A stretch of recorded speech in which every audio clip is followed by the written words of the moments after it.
Amerika memiliki pangkalan militer hampir di setiap sudut bumi, di negara maju ataupun berkembang.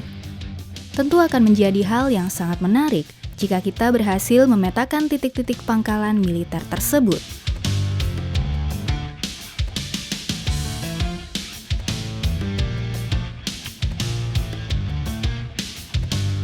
Tapi bagaimana Amerika bisa mendapatkan izin untuk pembangunan pangkalan militernya? Atau setidaknya, apa manfaat yang didapatkan oleh negara yang dijadikan tempat pembangunan pangkalan militer tersebut?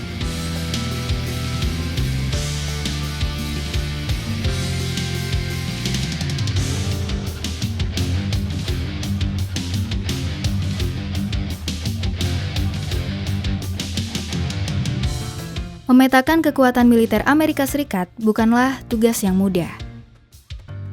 Kita hanya bisa memandangnya secara objektif dan menganggap Departemen Pertahanan sebagai sebuah organisasi besar dengan kekuatan yang luar biasa. Sangat sulit untuk memastikan berapa jumlah pangkalan militer yang telah dibangun.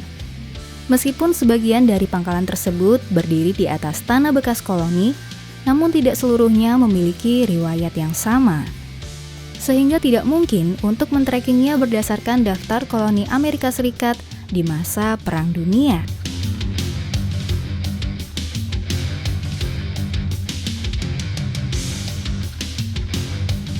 Sekarang mari kita bicara tentang SDM yang dibutuhkan untuk mengisi pangkalan militer tersebut. Tentang kisah para tentara Amerika yang membuat proyek di seluruh belahan dunia tersebut. Mungkin ini akan menjadi proyek pencarian manusia yang tidak pernah usai. Kalian bisa melihat sebuah divisi yang bisa menjadi contoh betapa SDM yang dibutuhkan untuk proyek ini bukanlah jumlah yang main-main.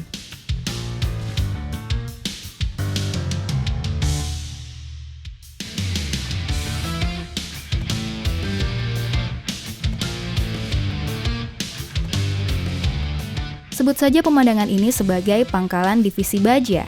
Satu kotak pangkalan itu akan menampung 1.000 tenaga militer Amerika Serikat. Bayangkan saja, berapa banyak SDM yang mereka habiskan untuk memperkokoh pertahanan? Tidak ada yang bisa mengukur seberapa besar militer Amerika tersebut. Mereka juga enggan untuk memberi data pastinya. Entahlah, atau mungkin mereka memang tidak memiliki dokumen resminya. Pada tahun 2018 lalu, sebanyak 1.200 perusahaan akuntan lepas melakukan audit pada Departemen Pertahanan Amerika Serikat. Para akuntan itu mengumpulkan seluruh dokumen dari departemen tersebut, sembari berusaha meraba seberapa besar departemen ini dan berapa banyak jumlah uang yang dikeluarkan untuk departemen ini. Tapi tidak ada hasil yang memadai dari upaya akuntan tersebut. Kalian tahu apa yang terjadi? Hasil audit Departemen Pertahanan tersebut tidak lulus. Mereka tidak memiliki dokumen yang memadai, atau setidaknya mereka memang tidak ingin membagikannya.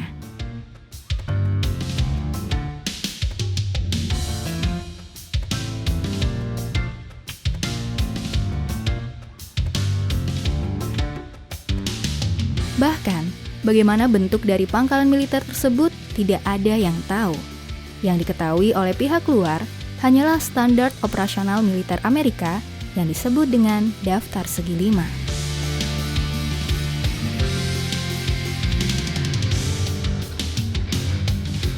Satu-satunya hal logis yang bisa diklaim hanyalah betapa besar dan kuatnya Departemen Pertahanan Amerika Serikat ini.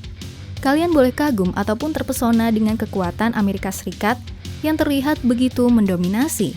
Mungkin ini adalah organisasi paling besar dan juga mungkin paling kuat di planet ini.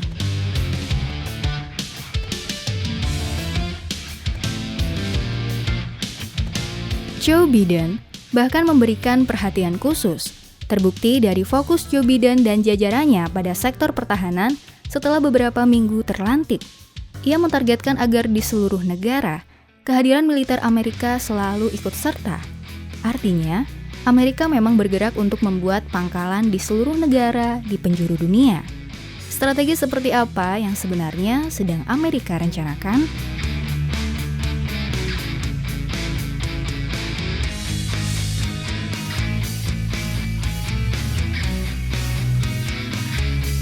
Ada sebuah cerita menarik lain. Cerita ini datang dari David Fein yang telah menghabiskan waktu selama bertahun-tahun untuk meneliti dan menggambar pangkalan militer Amerika Serikat di seluruh dunia. Dan hasilnya, ia mendapatkan data yang lebih rapi dari jenis audit manapun yang pernah dilakukan pada Departemen Pertahanan. Para peneliti sebenarnya banyak melakukan penelitian mengenai pertahanan pangkalan militer di luar negeri. Namun alih-alih menggunakan data dari daftar segi 5 yang dirilis secara resmi oleh Departemen Pertahanan, para peneliti tersebut justru menggunakan data yang diperoleh oleh David. Itu membuat David seperti seorang profesor yang sangat berharga. Dan itu tentu membuat David menjadi semacam antropologi yang tidak sesuai, setidaknya oleh pemerintah.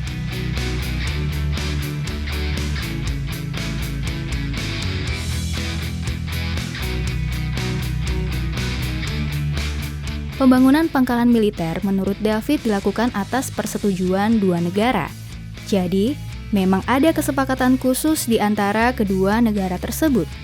Bukankah sangat menarik jika kita bisa mengetahui perjanjian semacam apa yang membuat sebuah negara melepas wilayahnya untuk dijadikan pangkalan militer negara lain?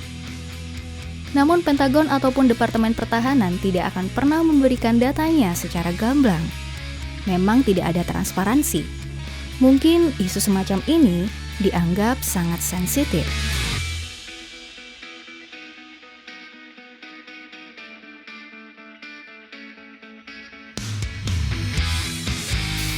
Mari kita beranjak pada bentuk petanya. Mereka menyusun pangkalan militer tersebut bergerombol pada titik-titik tertentu. Hanya ada beberapa titik saja yang tersebar. Mungkin itu merepresentasikan keterwakilan Amerika di suatu wilayah. Mereka bahkan memiliki landasan pacu yang bisa digunakan untuk penerbangan tertentu. Jika dilihat dari bentuk peta ini, kita bisa melihat mengapa Amerika kemudian menjadi negara yang sangat berkuasa. Titik ini seperti memperlihatkan bahwa setiap sisi dunia telah diintai habis-habisan oleh pangkalan militer Amerika. Data daftar segi 5 dan gambar ini memang tidaklah sinkron. Tidak ada yang bisa memastikan bagaimana kebenaran dari daftar segi 5 tersebut. Karena baik Pentagon ataupun negara tuan rumah tempat pembangunan pangkalan militer itu memang tidak begitu transparan. Titik itu berada di negara yang pernah menjadi bekas jajahan Amerika ketika Perang Dunia II. Namun bukan itu yang menarik. Ada juga negara-negara tak terduga yang menampung titik pangkalan militer itu. Misalnya saja, Pulau Diego Garcia yang terletak di Samudra Hindia.